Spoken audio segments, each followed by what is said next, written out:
Okay, we're starting. Open, got it. Yep.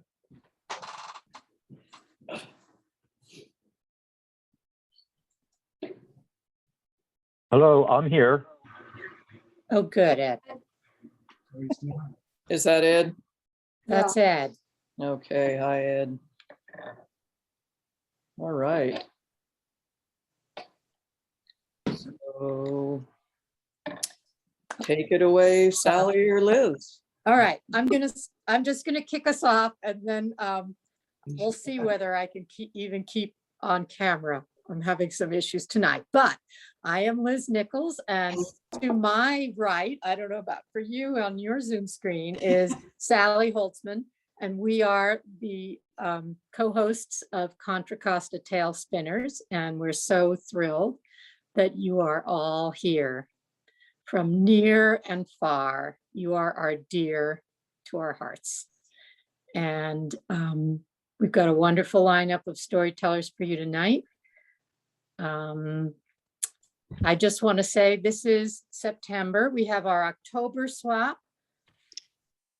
We have our November swap, which will be an open, we won't have a featured teller, we never do, in November. And we'll also be sharing with you information about celebrations all around on Zoom, all around California. And that'll be it for the year for us. So each one of these evenings is precious and beautiful. So Sally, I'll turn it over to you to introduce our storytellers.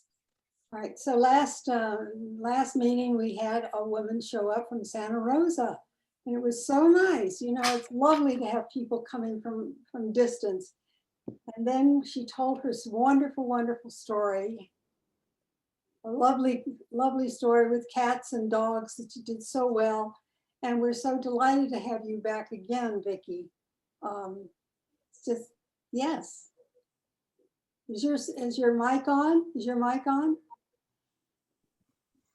Now it is. Oh, very good. All right.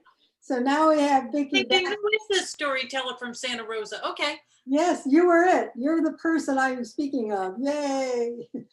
It's so lovely to have you back again. We appreciate it a lot and look forward to hearing your story. So if you would like to open up the Contra Costa Tail Spinners, be my guest. Okay. This is just a very short vignette. I'm trying vignettes as opposed to stories to see how they work. And they're certainly much shorter. Boom! The ocean hit the beach just like a heavy fist. And it advanced with a hiss. And then it paused. And it retreated with a modest hush, hush, hush, hush, hush, hush, hush, hush. 3-year-old Edmund was standing right there when it happened. He was on day 3 of his family's precious 5-day vacation at the beach. And he had learned a lot in his 3 days. He had learned that if he just stood there, the water would wash over and leave a wonderful taffeta of sand all over his feet, and that if you didn't look at the seagulls, they would land, and then you could go run after them and scream and holler and they'd fly. But the best thing of it all was when the sand was wet and glassy, you could see tiny little bubbles coming up, and where those bubbles are, there is a sand crab. And so he would very carefully walk over and stick his finger into the sand until he felt the crab twizzling, and then he'd scream with joy and fear and joy and fear and delight. And then he'd look for more bubbles. Further up the beach was a couple who shoulda, coulda, maybe one day will be engaged. And they very carefully spread out their blankets and slathered themselves with their suntan oil. But each of them was entombed in their own private dream of their future. Dreams that seemed to bang up against a seawall made of rocks of I and me and mine. The good news is that a generous spirit us. And we kept eroding that wall until they could see each other over the wall. And every so often, they could reach over and touch the other's soul for just a second. And then they'd withdraw in fear and delight, and they'd smile to themselves. This was a midweek work day that they took off for the beach. It was their day. Further up the beach sat the old people, like tree stumps rooted to the ground, with their big umbrella, not 40 feet from the car park, more towels than a family of 10 would need, those rickety chairs that pull and pull this way and that way, and finally leave you with a place to put your glass, a place to put your book, a little thing that slides out that holds your snacks. And right in front was the cooler with lunch all laid out on plastic plates with plastic forks and knives and napkins. He sat and she looked at the crossword puzzle. Okay. And he sat and he did his sunglasses. And occasionally they'd murmur to each other, sort of like veteran chaperones at a small town prom. You don't think she's going to let that dog off leash, do you? The other one would say, where did he get that driftwood from anyway? And they would talk like this for a while until all those details tumbled and tumbled and tumbled. And pretty soon they were back 50 years earlier as a young couple with their own little kids running around and screaming in the surf. This was their day. Back in the time when they had their kids, they had to come on a weekend because they worked. But they're not working now. And so Wednesday was their day to set up their chairs, and the beach was almost all theirs.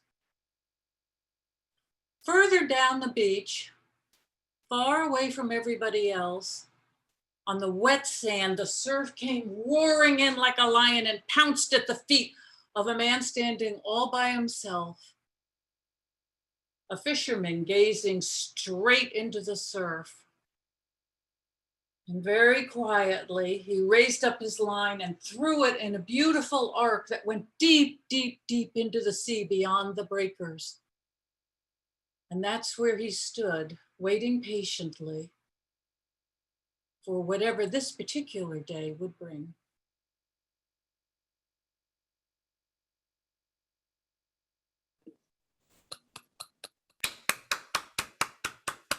That was great.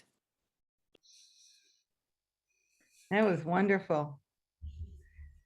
I thought you would tell an Edith story.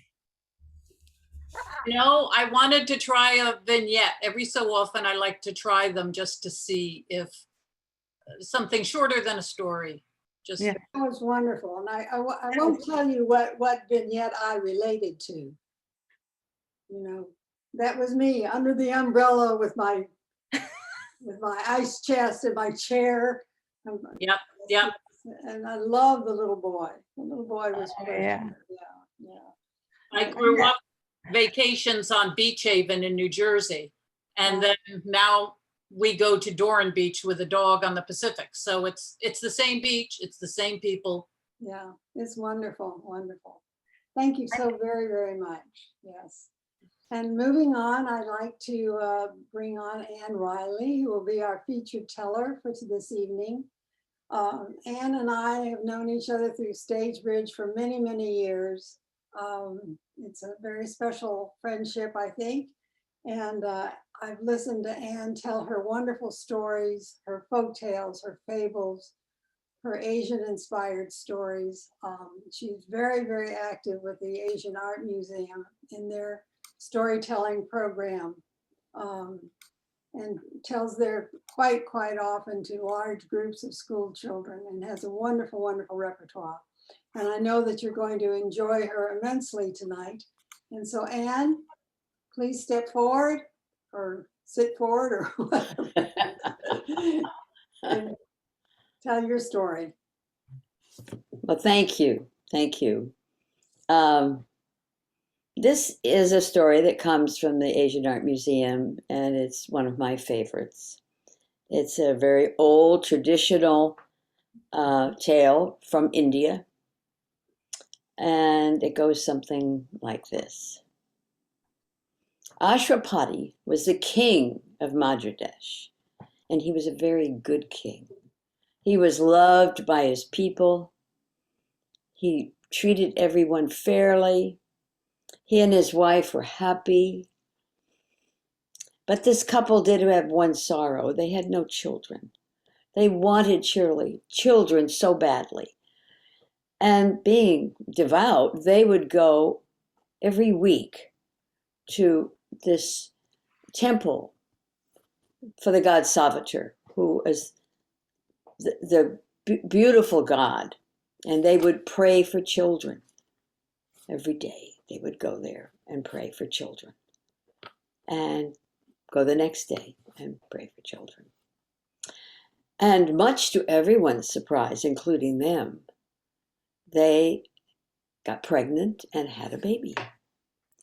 They had a baby girl. They named her Savitri after the god Savitar. And you know, as soon as she was born, everyone noticed how she seemed to kind of glow. She had this natural radiance about herself. And it was all a joy until she got old enough so that she would be old enough to marry. But, you know, all the men in Madhya Pradesh seemed to be a little put off by her beauty, her radiance. There were people who even whispered about maybe she's really a goddess. Well, no one took that very seriously, but her father was very upset. Her father said, "Men just turn away from you. They're too weak. And it is my responsibility as your father to find a proper husband for you. So I'm going to send you out of Madhya Pradesh. I'm going to send you out and you can find your own proper husband." And so there she was in this beautiful golden carriage with guards and handmaids and food. And they traveled around the countryside. They went up into the mountain passes. They went down in the riverbeds, stopping here and there. And eventually they ended up down by this river in a place that had a hermitage. A hermitage where people would go to seek peace and quiet and not worry about the monetary concerns of the world. It was quiet there, it was beautiful, and she was introduced to the master teacher of the hermitage. And they were in conversation when suddenly Savitri noticed a man walking into the room. And this man was caring for an older man who was obviously blind. And she couldn't take her eyes off this young man who was taking care of this old man. She said, "Oh, excuse me, teacher. Oh, excuse me, but could you just tell me who that is?" "Oh, yes. Well, that's Prince Satyavan. Oh, yes. And that is his father who he is helping. His father who has lost not only his kingdom, but his eyesight too. But Satyavan is taking very good care of him." Well, Savitri couldn't take her eyes off him. Later in the day, over a communal meal, she managed to get a conversation with Satyavan. And when the conversation was over, she spoke to her guards, told them to get the horses going because she was going home. And they flew home. And she ran into her father's palace, pushed the doors open into his throne room, and said, "Father, father, I have found my husband." And she noticed that he was in deep consultation with Narad, who was the great seer. She said, oh, I found my husband and his name is Satyavan." No. Oh, Narada, I am a seer, and I can see the future. You must not marry him. He is a man of great virtue, but daughter, I can see the future. He is to die in exactly 1 year. Oh, well then, choose another, said her father. No, I will not choose another. No, once a stick is broken, it is broken, and I have made up my mind. I will have no other. And so the whole family got into that golden coach and made their way down to the hermitage. And it was there that Savitri was offered to Satyavan. Satyavan was delighted to be offered this beautiful, wise girl. And the families all agreed. And so Satyavan took off her jewels, and she became Satyavan's wife. And they lived for that year glorious love and peace. They loved to walk through the woods, hearing the birds, smelling the flowers. However, Savitri never stopped remembering Narada's prediction. And when there were only 3 days left of the year, she started to fast and pray. Satyavan became concerned. He said, my love, fasting and prayer is good, but why are you so hard on yourself? She never answered him. But one last morning, she rolled over in their bed, and she noticed that Satyavan had gotten up and was walking into the woods carrying his axe. She said, oh, beloved, let me come with you. Oh, no, why don't you stay and rest? No, my heart says I should go with you. And so the two of them went off into the woods. Satyavan got his axe and started to chop some of a downed tree for firewood. And as he was chopping, so he said, oh, my head. Oh, I'm burning. And he fell to the ground. Savitri picked up his head and put it in her lap. She saw his breathing up so slowly. And then she saw coming towards her this dark figure, this tall man, all dressed in black, but his eyes were blood red. He walked right up to her. Princess, you can only see me because of your fasting and prayer. But who are you? I am Ama, Lord of Death. I have come to take Satyavan. He has been a man of great virtue. But you can't take him. And Lord Yama opened up his robe and pulled out a tiny little, it looked like a little noose, the size of someone's thumb. And he reached down and he took the noose and he passed it through Satyavan's chest. And when he pulled out, there was a figure of Satyavan in that little noose. Satyavan will find great happiness in my kingdom. And he turned and floated away. Well, Savitri got up and she followed him. And, Yama just kind of drifted over the ground, but she struggled over the rough ground and the soggy, wet, marshy parts. And she followed him, and suddenly he whipped around. He said, Savitri, you may not follow me. You cannot go where I am going. Your duty is to go and prepare a funeral for your husband.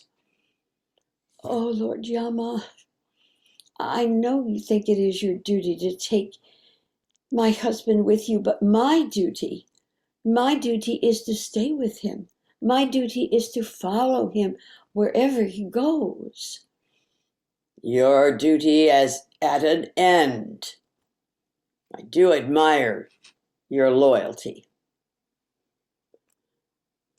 I will offer you a boon. I will offer you one favor. You may ask me for a favor. You can ask anything you want, except the life of your husband. Oh, Lord Yama.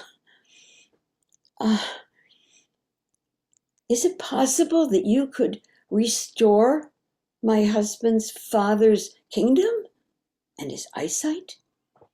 His kingdom and eyesight shall be restored. Yama turned and floated away. Well, Savitri followed him.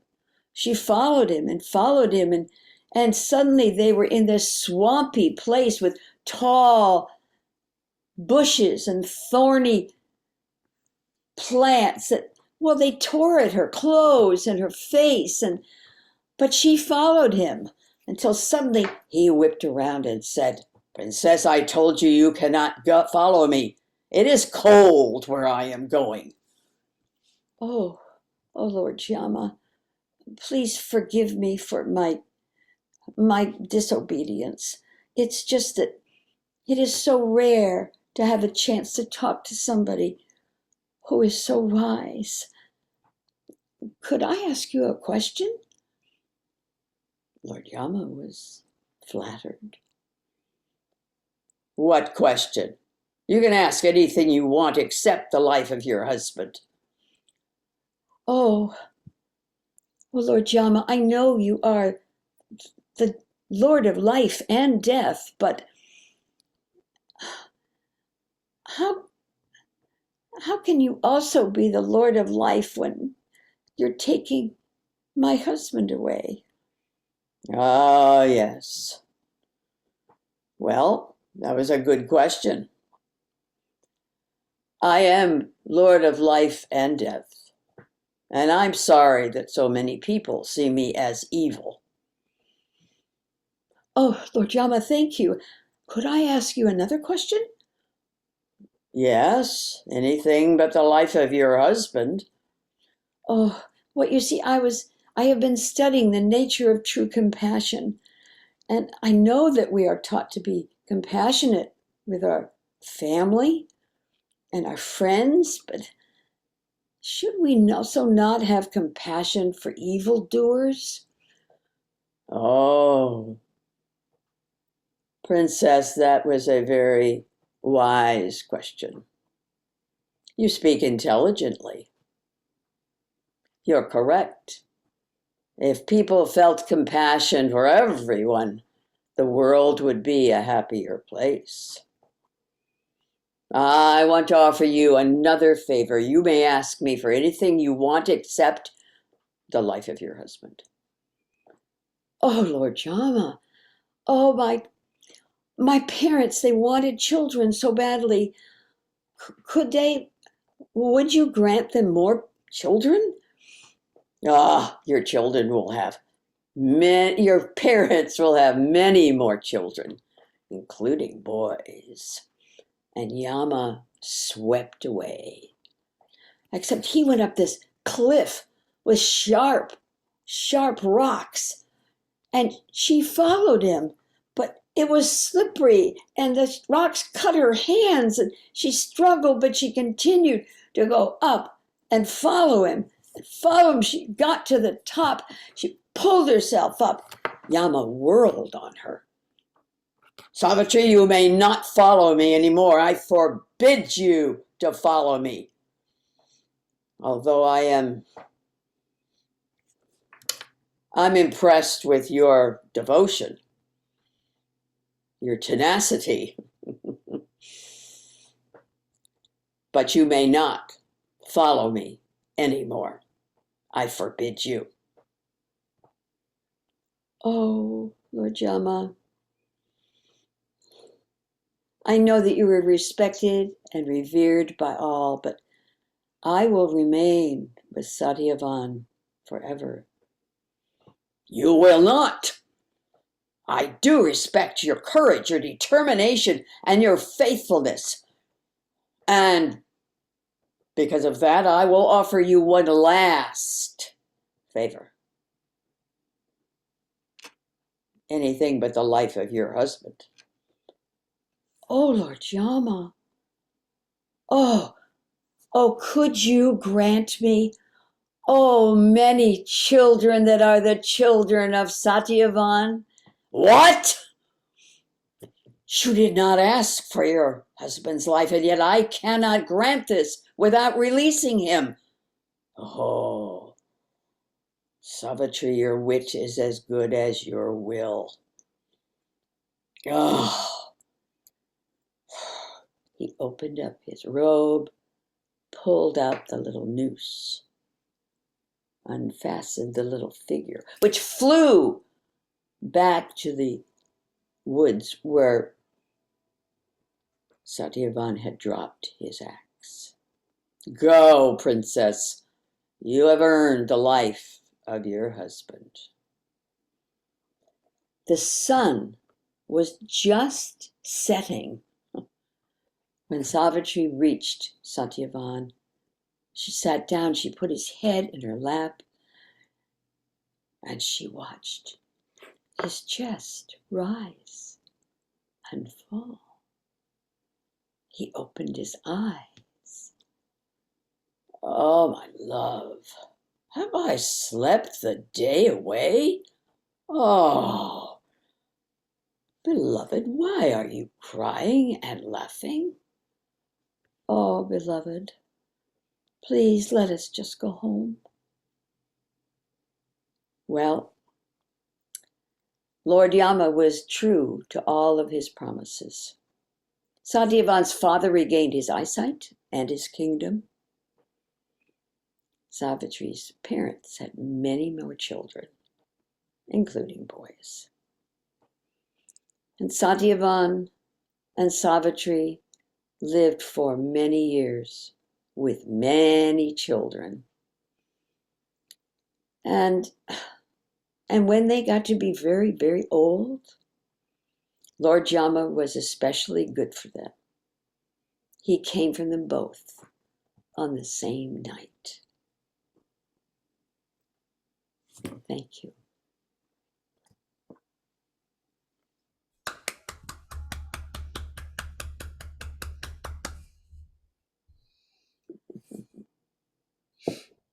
Thank you. Where would you be in the museum when you would tell that story? In the Indian gallery, All right. and there's a statue, bronze statue on the wall of the god Scepter. Oh, okay, lovely. What a lovely story. You know, romance, love, Exactly. other, lovely. Can't go wrong. No, you can't go wrong with those topics, that's for sure. Thank you so much, Anne. Really, Thank you very much. thank you, thank you. All right, Beverly. Okay, Beverly's from New York. And they are now having a storm of some sort, and she's prepared with a flashlight just in case. But it was wonderful when she first came to us and thought, oh, from New York. And then she's come back time and time again to tell us her wonderful, wonderful stories. okay. Please. Just correct me, everyone. Have I ever told Mrs. Solomon, my second grade teacher? Okay, no one's heard it. Great. Every morning in second grade, Mrs. Solomon had us go into a circle and have show and tell before we started the day. That day was like every other day. And she said, does anyone have anything to share this morning? And a girl named Katie, who was a twin, her sister's name was Susan, and the other second grade class raised her hand. My birthday and my sister's birthday is Saturday, and we're having a birthday party. Oh, how nice, Mrs. Solomon. Yes, and I've invited my friends to the party. And they're from this class. Oh, Mrs. Solomon said, who's going to this party on Saturday? And she looked around the circle. And all the girls but me raised their hand. Oh, you should have a nice time then. But she saw that I hadn't raised my hand. Well, I've known them since kindergarten. And I got along with most people, but I did not like these twins. And they did not like me. No matter how many conversations we had, I always walked away saying, ugh, they're not the type of people I want to be around. So I wasn't upset not being invited. I didn't want to go to their party. I was happy I could do something that I really wanted to do on Saturday with other friends that I had, not in the classroom. The next day was Friday. The party was going to be Saturday. And on my desk was a little envelope and it said to Bev. Well, I opened it up and there was an invitation to the party. I said to myself, I think I know why that's there. Mrs. Solomon saw me not raise my hand and probably talked to them and told them that I had to also be invited. I wish she hadn't done that because I don't want to go to this party. So I went home that Friday and I told my mom I got invited to the party. And she said, oh, how wonderful. I'll drive you there tomorrow. But I said, but Mom, there's a problem. And I told her that Mrs. Solomon had done that for me. And I didn't want to go. She says, well, it's late Friday now. You have to make up your mind because if we do go, we have to get a present. I said, okay, let me go to my room and think about this. What was I going to do? What was the right thing to do? I didn't like them, but I loved Mrs. Solomon. I decided I would go not because of the twins' party, but because Mrs. Solomon did something very special for me. So I went and told my mother, Mom, I've decided to go, and I told her why. And she goes, oh, that's a nice decision. I think you're making the right one, but I didn't want to influence you. Now we have to get a present for the twins. Oh, she goes, but it's too late. The shops are closed and their parties are first thing in the morning. We have to think about what we can get them. Bev, you have a silver dollar collection that you get when you visit your uncles. They keep giving you silver dollars. How about giving each of the girls one of your silver dollars? My silver dollars? I have 4 of them. I'm saving them for the rest of my life. I don't want to give that to them. Now, Bev, if you can't think of anything else, we might have to do that. I didn't have anything else to give them. So we went up to my room in my little white square box and we opened it. And she said, we'll pick 2 and we'll put them in an envelope and we'll decorate it. I didn't want to do it, but I took 2 of them and that's what we did. And in the morning, we went to the party and they opened the door to greet me. And I said, happy birthday. And I gave them each the envelope with my precious silver dollar in each one. And then I went in and I had a great time because I was friendly with all the other girls. And it was a nice party, and when I left, I thanked him nicely. And my mom said, I'm very proud of what you've done, both with the silver dollars and doing what was right. Or at least I agree with you. I still wasn't too happy about the silver dollars.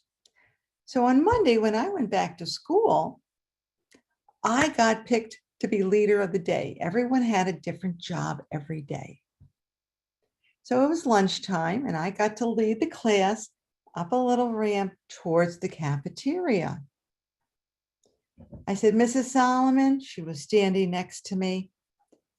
I took her hand and I looked up to her and I said, thank you. I love you, Mrs. Solomon. Now, I never told anybody but my mother that I loved them and my father.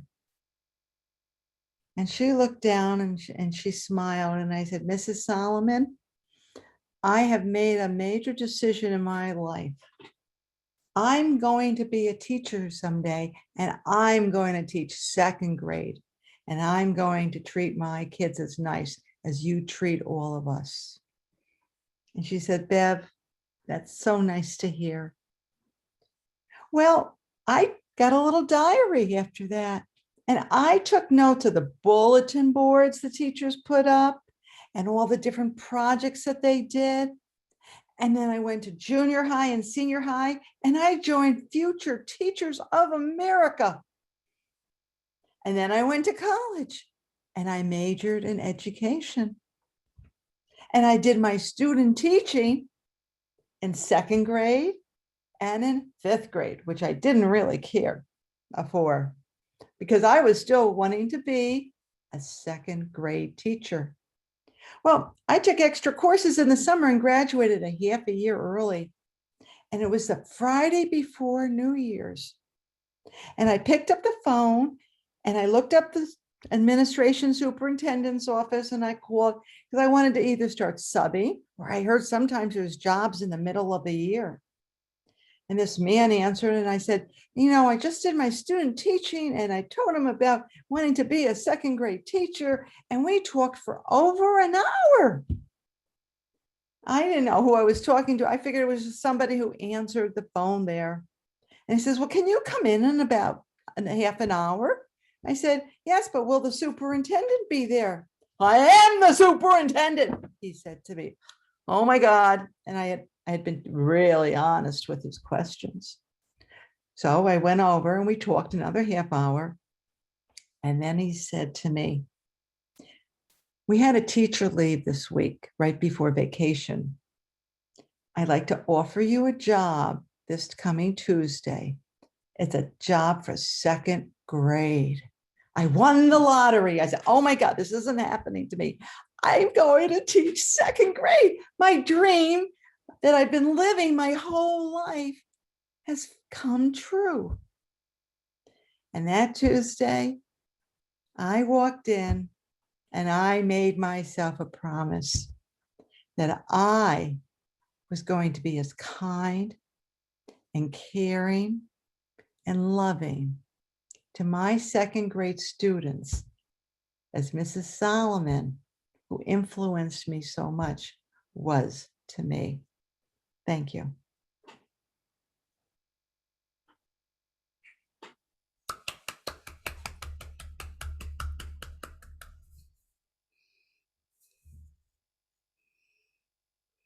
Unmute, Sally. Oh, can you hear me now?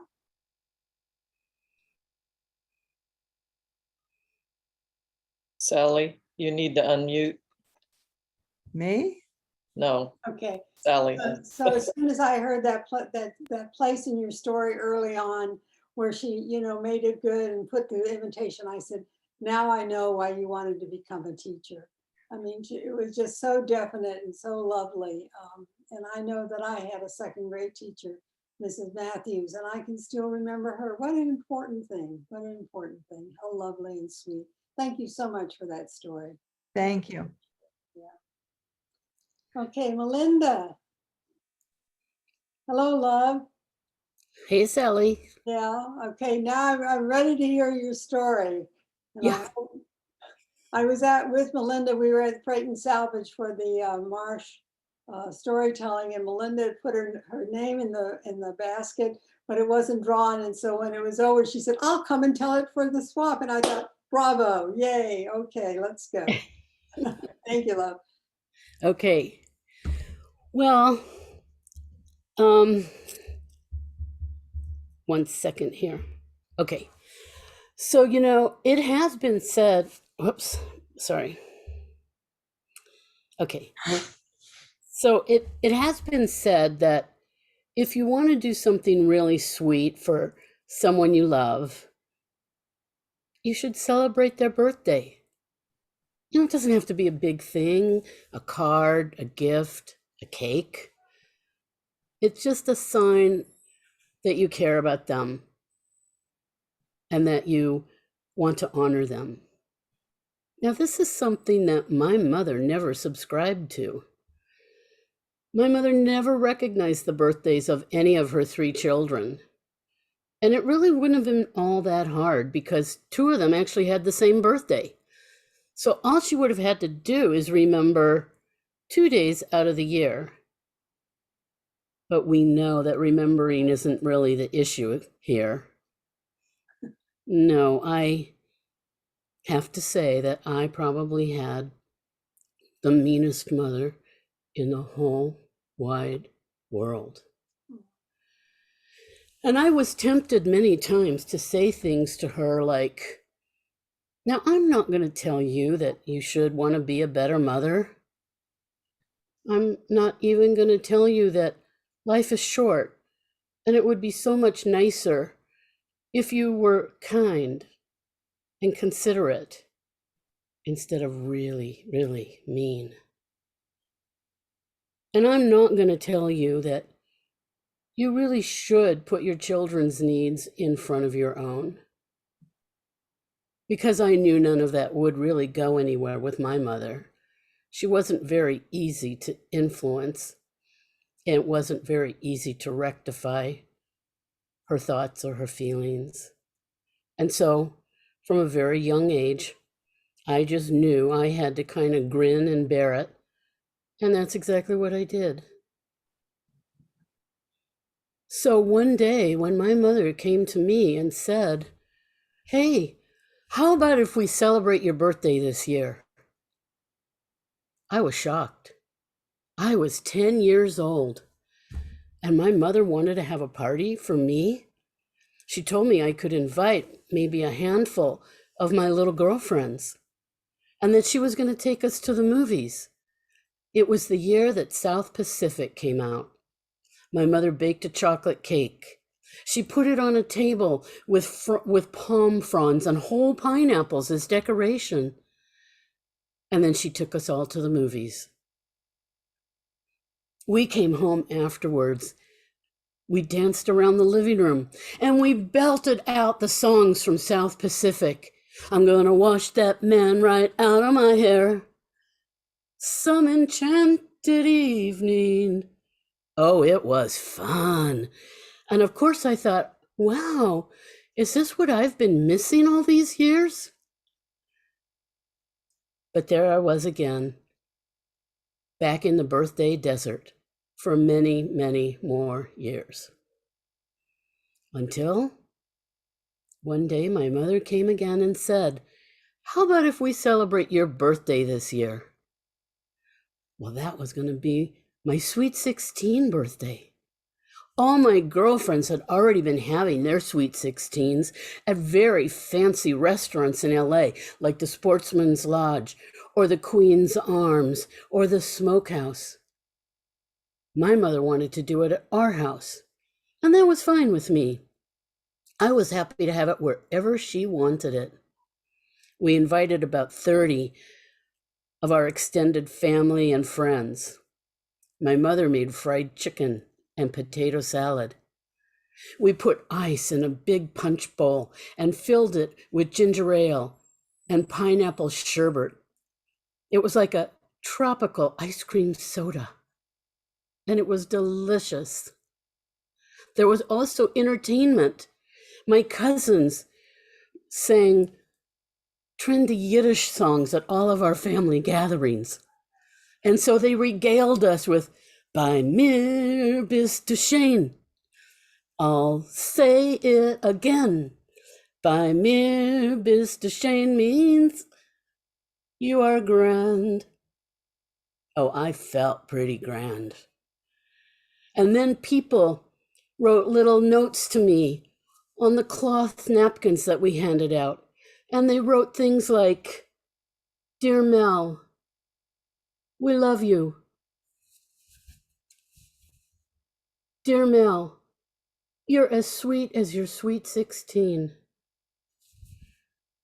Dear Mel, the fried chicken was great. By Mir Bist Du Schön, the Shapiro girls. Oh, I felt for the first time in my life acknowledged. I felt recognized. I felt like I mattered to other people. And even though my mother never celebrated another one of my birthdays, the glow of that birthday lasted me a whole year until I was 17. And I left home to go to college, never to look back. I knew I was now the architect of my own life. And I said, I'm never, ever going to miss a birthday celebration again. And I didn't, including this week, when, as you've already heard, my good friends, Sally and Suze, took me out to dinner, and then we all went to the Moth. I did put my name in the hat. Every single time they called a name, I could see Suze move forward on her chair. I could almost tell she was saying, pick Mel, pick Mel. But I never got picked. And so every time she would sigh a sigh of disappointment. Nothing sounded sweeter to me. Cheering me on and then joining in my disappointment too. It was worth the price of admission. And so for the last 55 years, I have celebrated every single one of my birthdays. Some were small, some were big. Maybe a dinner out here and there, a trip to New York, a trip to the Caribbean on my big birthdays. And all of it was truly wonderful. And so I want to say to next year in Israel, thank you. All right. So I'm so doubly pleased that we got to spend your birthday day together. And then I turned to you and said, just do that story for us at the swap. And little did I know that it was going to be such a gem. Thank you so very, very much. Oh, thanks. Happy birthday. Thanks. Yeah. All right. Let's see. Should we take Liz? Are you there? No. I'm here. I seem to be here. Yeah, I think we'll Yeah. just go on. Or do you think we need to take a break? Well, we could just take a moment to take a breath or two and check it Okay. out. And what? So full of stories. So got to breathe it out. What a Yeah, great start. lovely start. Okay. Is everybody breathing? All right, here we go. Breathe in. Breathe in through your mouth, nose. Hold it for 4. Breathe out. One more time. Breathe in. Hold it for 4. Breathe out. All right. We're going to move along. Okay, here we go. Let's see. Jane, I believe you're next, my love. I am. All right. Well, I've been waiting to tell you all this story for 3 months, and at last I'm here. I've been telling you pieces of the backstory so that you would understand the joy I felt on this occasion.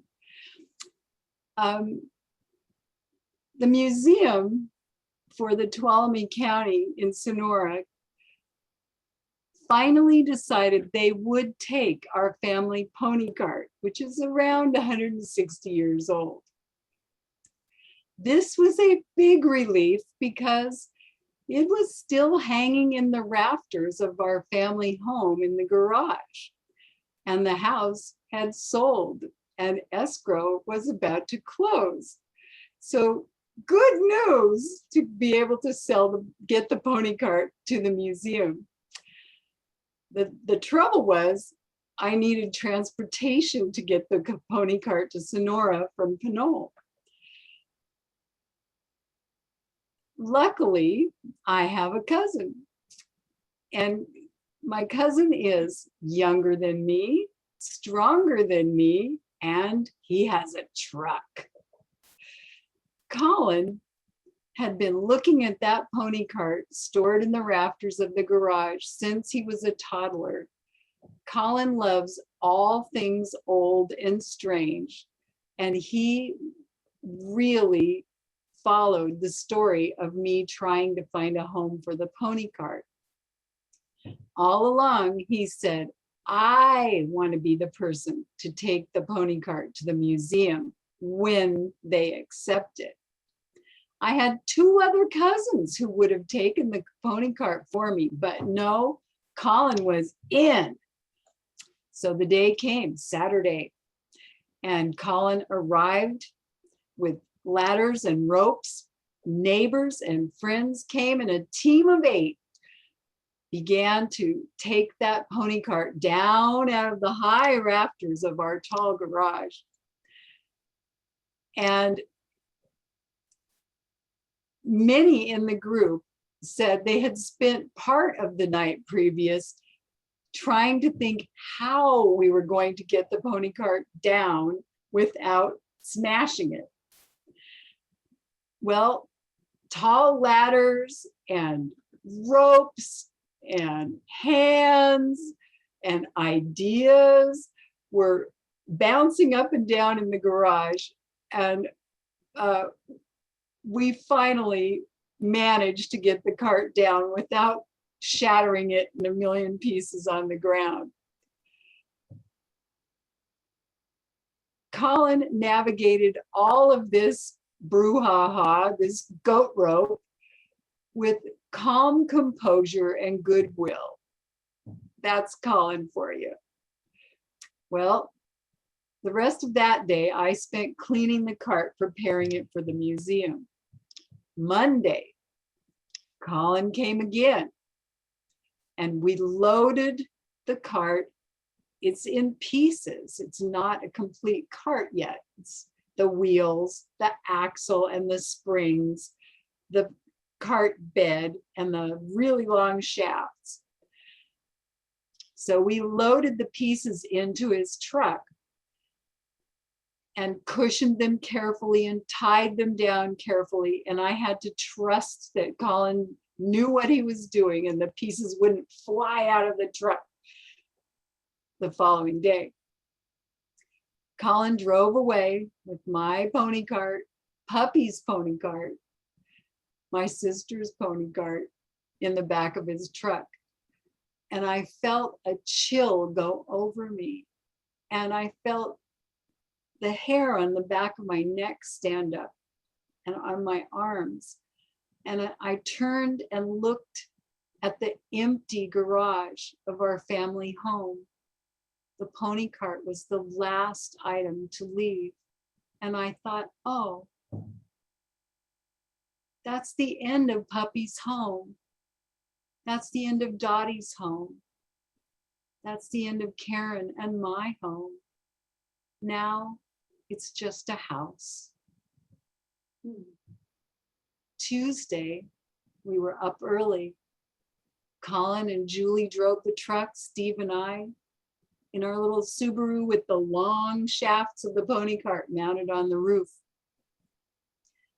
On the way, we kept checking in with Alan and Betty, who are volunteers at the museum in Sonora, so they'd know when we were getting there. They saved parking places for us in front of the old brick building.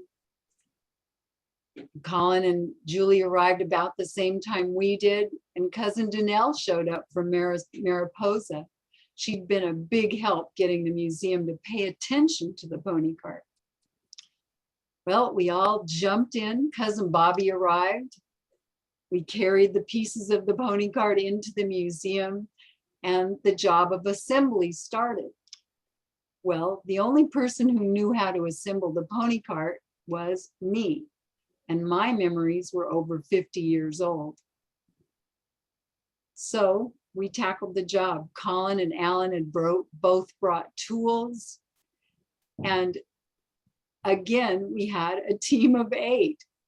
And again, many ideas, many proposals, and many laughs as we managed to reassemble the pony cart, the wheels onto the axle and the springs, the bed on top of the springs, and lastly, the shafts. There was lots of laughter, lots of joking. It was a really, really fun time. My favorite kind of fun time, when you're with people you love, you meet new people who are wonderful, and you work on a project together. I felt such a wonderful, full feeling, such a giant relief, such an extreme happiness that the day just flew by. I forgot to eat. We were there for 3 hours reassembling the cart. Betty was running back and forth asking me to identify people in old family photos she was scanning. We had photos of the cart and my dad and Marianne the pony. At last, the last shaft was being assembled on the cart, and when I came over to look, it wouldn't fit. Something was wrong.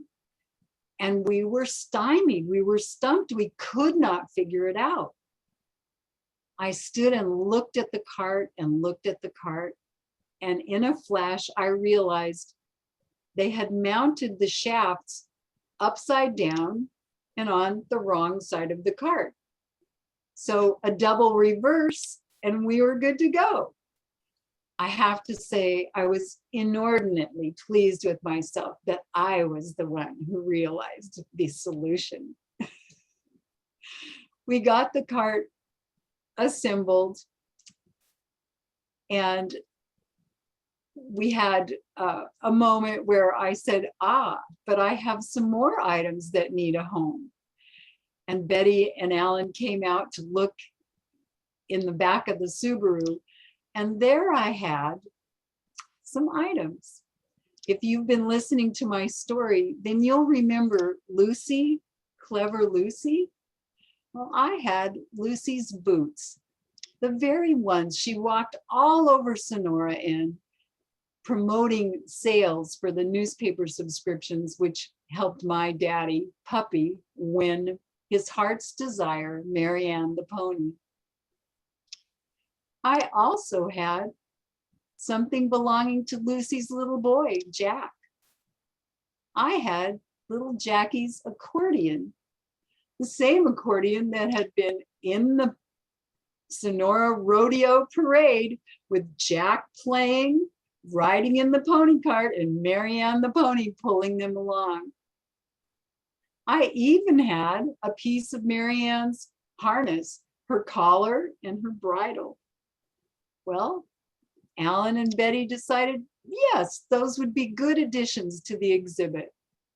So we found the right place for the right things. And my joy was just immense. But the best part is that this museum will use the stories I told, the stories of Puppy and Marianne and all of the family, Those stories will be told along with the cart display. So the stories are the thing that brought all of those items home. They were home now in Sonora.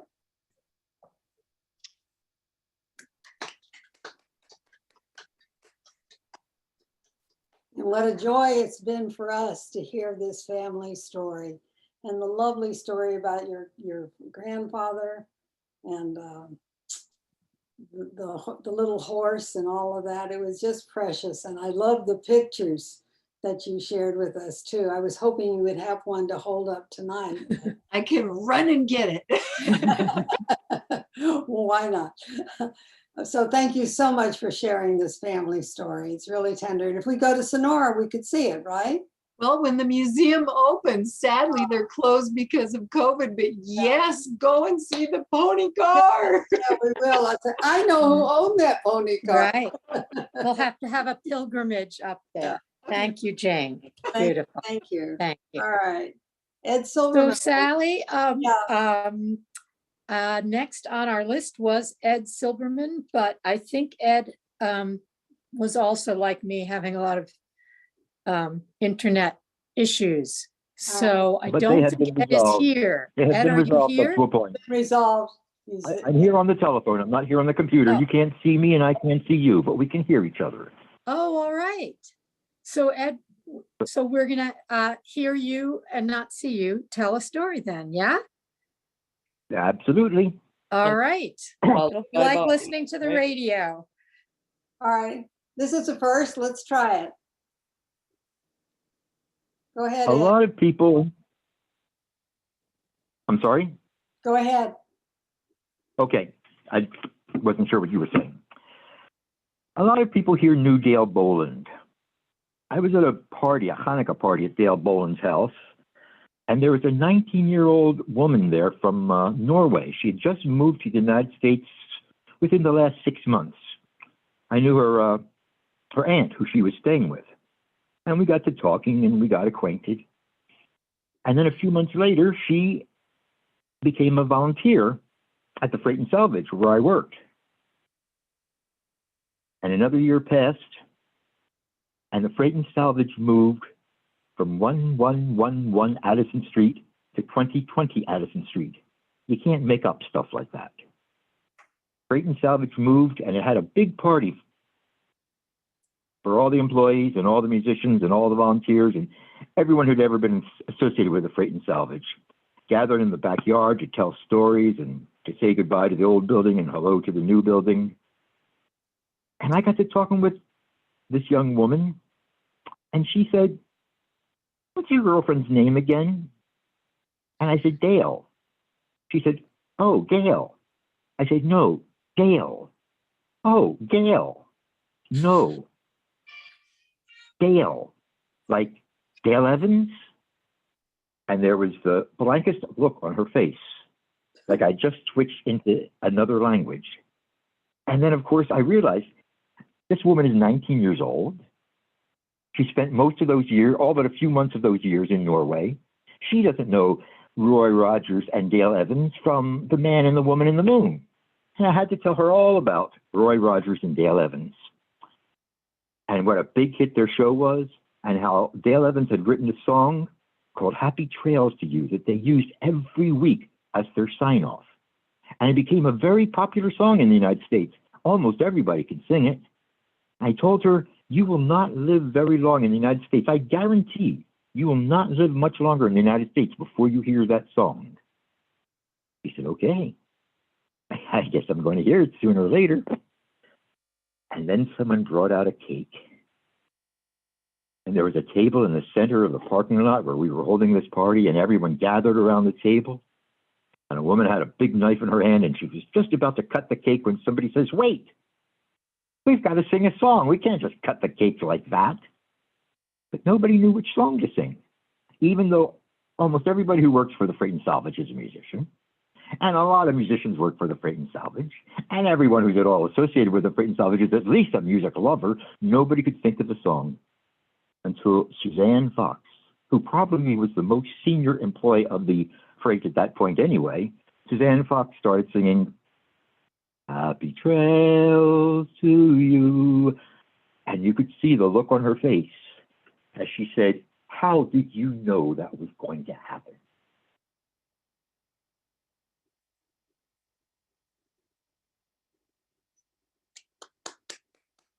Thank you, Ed. Thank you, Ed. Well, that was interesting. It was lovely just to sit and hear the story. It was beautiful. Thank you so much. I might do that again. Yay. All right, thank you. I want to do back-to-back Gail Evans stories with Gay Ducey someday. I'm sorry, say that again.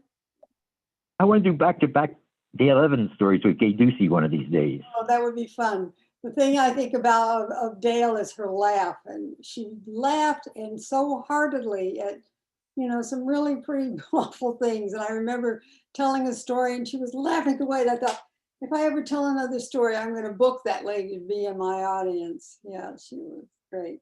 She had so many people say that to her. Yeah, I bet. Directors, playwrights would come up to her saying, "I've got a production opening next month. Would you come and just laugh? Just be in the audience and laugh." Right. Good. Well, Bobby.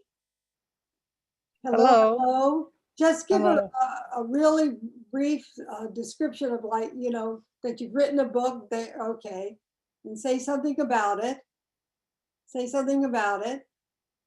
Finally, I Finally. got copies. It took a long time. This is the hardcover. It looks great inside.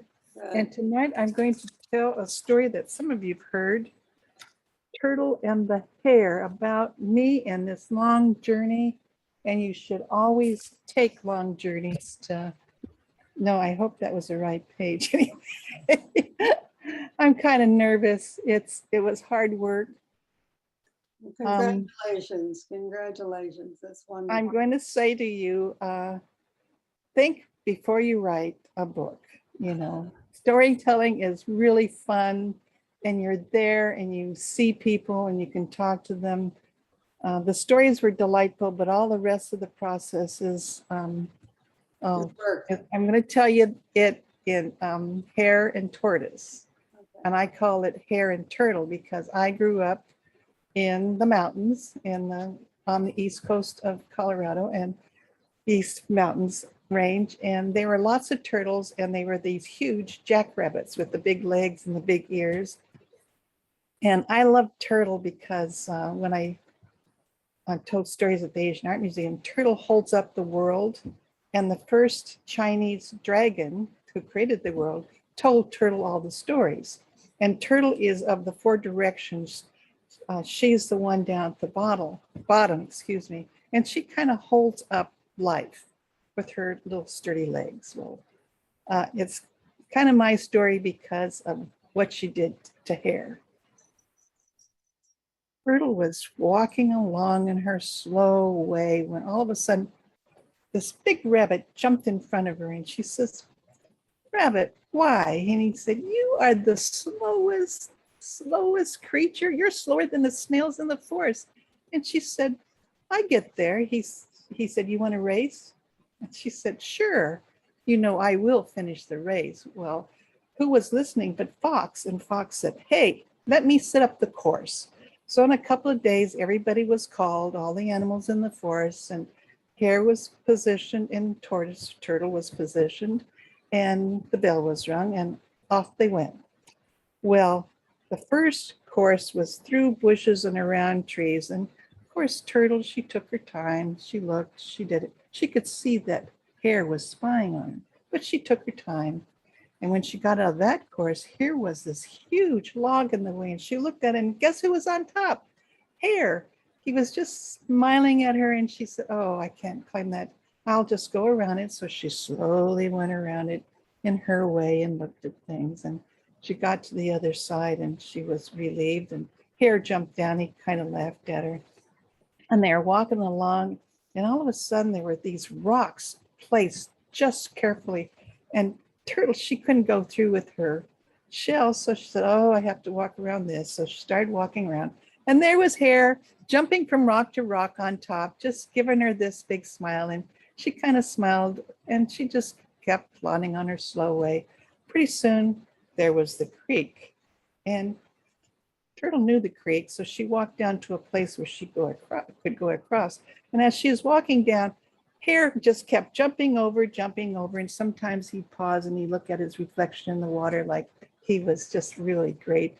She finally got to the shallowest part and she walked through and he jumped and splashed her and she thought, oh, that was pretty refreshing. And she went on, she got across and there was the meadow. And down in the middle was Hare. He was chasing butterflies and she could see him eating grass and eating flowers, but she just moseyed along her safe, comfortable pace, taking everything in. And finally, she saw Hare asleep on the side of the little trail. And she said, oh, okay, I'll just go right by him.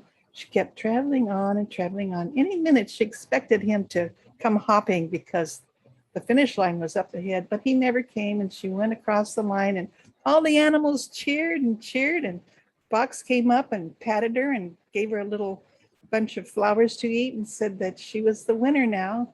And then they waited and waited for Hare to catch up, but he never did. He never did. So the animals left and Fox finally said, I'll go. And so Turtle pulled her legs in and she pulled her head in and she fell asleep. And all of a sudden there was this bang, bang, bang on her shell. And she looked out and there was Hare. And he said, you won? She said, I told you I would finish. So like every Aesop fables, it has a lesson. Keep steady, keep going, and you'll end up finished. And I finished that book, and I want to tell you, I'm never going to write another one. So please take a look at it however you can. And thank you very much for listening to all my stories that have been put into it. And thank you for persevering and leaving us such a wonderful thing to look at and for children to read from. No, it's not a children's book. It's not a children's book. Nope. Oh, well, say something about that because I thought it was. No, I have a lot of interpersonal things about my family in there. Oh. And there's another really private spot why Bobby couldn't speak or read for a while.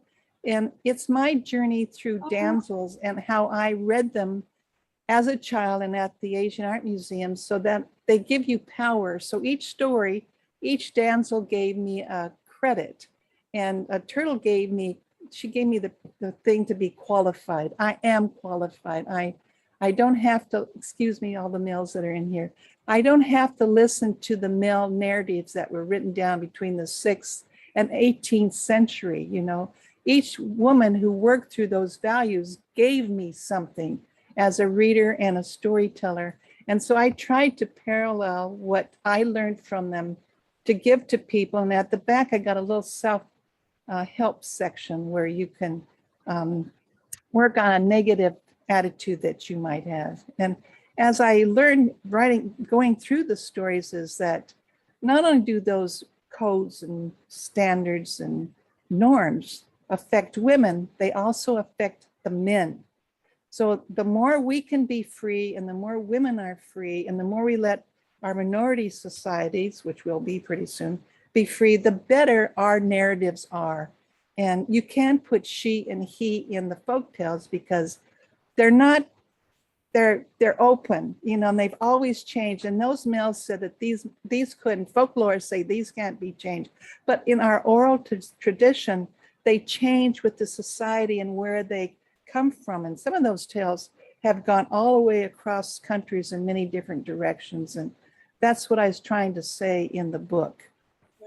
It was revealing to me, you know, I learned a lot about myself and Bobby, story. put again in the chat room the name of the book.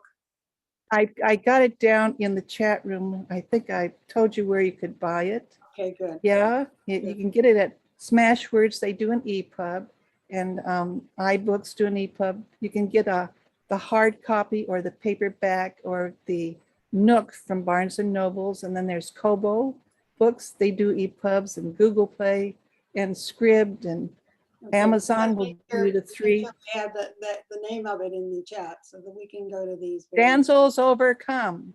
Damsels overcome. All I right. got tired, tired of the title. I said it so many times. Good for you. Yes, All right. yes. Thank you, love. Thank you. And Thank let us you. know, let us know how it goes from from month to month. Okay, thank you, everyone. Thank you. All Who's right. your publisher?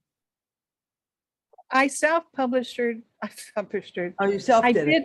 I did it mostly myself, and Publish.com did the formatting for me and supposedly the publishing so that it would fit the different formats because you have 3 or 4 or 5. They were very slow, very careful, but the hitch was one of my sources for the rabbit story, the URL dissolved and a porno outfit got it. So as I was trying to work on my story, this porno thing got into my computer, it got into my mail, it got into everything. So, and I couldn't tell them there was this site that had hooked into this rabbit symbols. And finally I Oh, sent her a God. little picture and then it cleared up. And then the process went on, but I didn't want to send that out to people who wanted to read it. It was kind of But it was just interesting. very, All right. Do we have, Liz, how are we doing for the time? I think we have time for a wrap-up story. So Okay. I have my Amazon copy, by the way, Bobby. thank So, you. I know Sarah's got a and copy. it seemed like everything seems great. And so easy. It was very easy to get and very Okay. excited for you. So, Thank you. so shall I take Yes, us out, Sally? Yeah, Okay. so Liz is going to do the job of closing our swap, and thank you, Liz. Thank you always for all your emails and keeping us on track and getting us here and doing all the computer stuff. It's lovely. Well, you're very welcome, and a big thank you before we end, and we can thank her again at the very end, but to Marnie Berenson, especially today, when Yes. I was just, I can't believe that I'm actually being able to be here right now. So thank you, Marnie. So we obviously have a big crowd from the Asian Art Museum here today. And the story that I want to share, I got from my colleagues at the Asian Art Museum. And I was also asked to tell it. And I am also a storyteller at the Asian Art Museum. If there's any of you out there who it sounds kind of interesting, like, oh, these are cool people and they're telling cool stories and stuff, talk to us, contact us. I don't know when our next sort of training class will be, but we need more folks like you. So it's really fun. And right now we're doing it on Zoom, and sometime not too long from now, hopefully we'll be back in the museum. But anyway, I was asked to tell this story at an outdoor storytelling event, an actual live storytelling event last Saturday was the UN International Day of Peace. And the East Bay Regional Park District dedicated a peace pole, like you've probably seen those white poles in different communities all around the country and the world.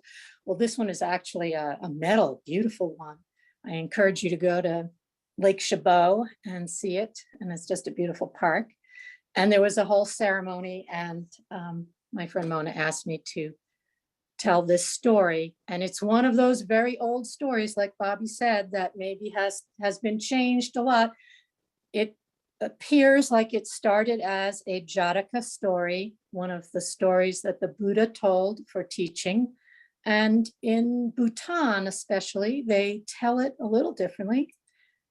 And it's called The Four Harmonious Friends. And it seems that long ago and far away, there was a kingdom in which the ruler and his advisors thought that they must be doing a really good job because everyone in their kingdom lived in peace and harmony. And when we think about it, that's certainly not something that can be said for most kingdoms and most countries in most times in most places. The people were virtuous and they thought, oh, we are doing such a good job.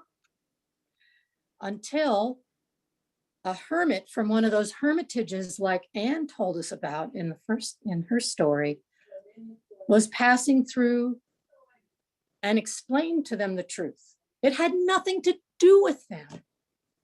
It had to do with the fact that long and long and longer ago, there were these 4 harmonious friends. Who were they? They were a little pheasant, a determined rabbit, an energetic monkey, and a big, strong elephant. Now, these 4 animals, they didn't know each other, but they all lived near the same great tree. And this tree was hanging with so much fruit that so many animals lived from this tree and took good care of the tree. And so everything was good. There was plenty for all until the tree began to grow. And then the poor little bird and all the other little birds couldn't reach even the lowest hanging fruits. And this one little pheasant, what am I going to do? What am I going to do? What am I going to do? I'm going to starve. I know. I'll ask for help.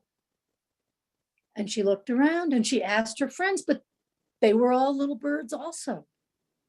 They were all like her and they couldn't help. They were too small.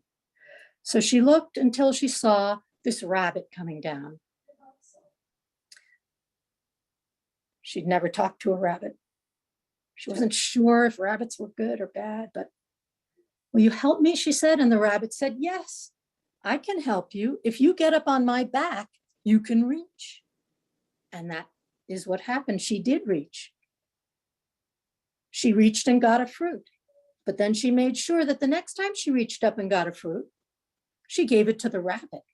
One for her, one for rabbit, one for her, one for rabbit. And so they both had plenty to eat and all was well until the tree grew a little bit more. And now it was too high for even rabbit and pheasant together. What will we do? What will we do? We'd better ask for help. They looked around and here came bounding down this very energetic monkey but they approached Monkey. Could you help us? Could you help us? We have no food. Of course I can. And the monkey said, I can jump up. This monkey was a very good jumper. Jumped, jumped, and jumped. And whatever, I can give lots to you. I have more than I need. And so that's how the 3 of them all had enough to eat and all was good until the tree grew even a little taller. And now it was too tall, even for that monkey. Now you may be thinking some monkeys, why can't the monkey climb the tree? I don't know. This was not a tree climbing monkey. It was just a jumping monkey. So they were all of them in a pickle. What were they going to do? What are we going to do? What are we going to do? We better ask for help, said the pheasant. And they looked and here came the biggest animal they had ever seen. It was terrifying. The ground shook. Should we? Yeah, all right, Plit, plit, plit. And when they asked the elephant for help, the elephant was ready to help. The elephant bent down low, low, low and said, climb on my back, monkey. And then rabbit, you climb on monkey's back. And then pheasant, you climb on rabbit's back. And that way, one on top of the other, all working together, we can all reach all the fruit. And that's what they did. And because of that, they had plenty to eat. But that's not the end of the story, because their example inspired other animals, who inspired other animals and other animals, until all the animals in the kingdom were living in peace and harmony, working together, practicing the virtues, putting ego aside, and bringing peace. Until finally, the human beings in the kingdom even paid attention. And that is why the kingdom was harmonious. And so to this day, my friends who have visited the country of Bhutan, which is one of the Buddhist countries where this story is still told, it's not just told, pictures of these four harmonious friends, one on top of the other, can be seen on people's houses, on trucks, on the sides of businesses, because people say that when someone sees it, it will change their minds or remind their minds and change their hearts and spread peace and harmony. So I just leave you with that to help, now that you have a picture of that story in your mind, take that picture and spread a little peace and harmony. We've really spread a lot of joy tonight, Yeah. a lot of wonderful storytelling, wonderful listening, just another great month. And we thank you all for coming. Thanks to all the storytellers. Thank you especially to Anne Riley, our featured storyteller, but to everyone. And thank you, Marnie, again. Thank you to SAC, the Storytelling Association of California, for this Zoom and for supporting swaps. And just FYI, everyone, become a member of SAC. Find a little job to do. I won't say it's spreading peace and harmony, but I hope I've taken a step to spread a little information, which is to help Sarah and Marion Ferranti, who a lot of you know, to get all the swap information from all the different swaps, most of which are still on Zoom, which means we can all go to all of them, to put it up on the SAC calendar. So if you go to storysac.org, maybe somebody, Sarah, you can put that in the chat. You can see all the swaps and come back to ours, but go visit other ones. Listen to a story, tell a story. It's a way of spreading peace and harmony for sure. Yeah, if you go to Storytelling Association YouTube, then you get all the swaps are recorded and you can listen to them. And it's really fun. And if you perform tonight, then you wait till our YouTube comes up and you can watch yourself and see how you did. And you did marvelously. So let me tell you that. And All thank right. you, Liz, for that lovely story. So Oh, perfect, well. perfect for an ending and everything. So if you want to put on a gallery, are there any announcements? Yeah, we could end our recording unless Sarah, do you want to say something on behalf of SAC about what I was saying or? we'll Sure, just- sure. No, I Okay. want to thank you so much, Liz. And as Liz said, there might be some little job that you could do. Of course, if you're interested in joining the board, we're interested in talking with you as well. Can I just put in a plug for our upcoming MC workshop? Yeah. Great. It's October 2nd, free to SAC members, 2 to 3:30 on October 2nd. And it's a panel of folks, Sheila Arnold, Ty Fance, Mia Yamauchi, and Tina Tomiyama and I will be moderators. And we're looking at the roles of a producer of shows, the MC of the shows, and the tech person of shows. And they have lots to share, lots to share. We're building booklets. Mio has one already for tech folks. We're building one for hosts and MCs, and we want input from everybody to make it the best it can be. Love to have you come. It's going to be a lot of fun too. Thank you. Thank you, Sarah. Okay, Marnie, maybe you can end the recording? And then if people want to stay on for a couple of minutes and chat, and Marnie, if you have to go, you can it looks like